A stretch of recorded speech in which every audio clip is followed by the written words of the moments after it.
দেখেন ছেলেটি কত ট্যালেন্ট। গরম তেলে আঙ্গুর দিয়ে দিল, এরপর আঙুরগুলোকে সুন্দর করে গরম তেলে হাফ ডান করে নিল। এরপর এটা রেখে দিল। কিছুক্ষণ পর এটা ভালো করে পানি দিয়ে ওয়াশ করে নিচ্ছে।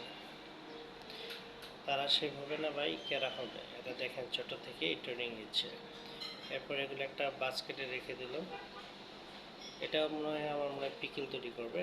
এখন এটা রেখে দেওয়ার পর এখানে অ্যাড করে দিচ্ছে কিছু সুগার অ্যাড করে দেওয়ার পর এটা রেখে দিবে কিছুক্ষণের জন্য।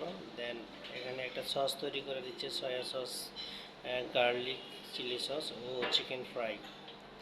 সো এগুলো হয়ে গেল। ও আচ্ছা, এটা ফাস্ট ফুড করছে। দেন এটা একটা পিকেলস তৈরি করছে।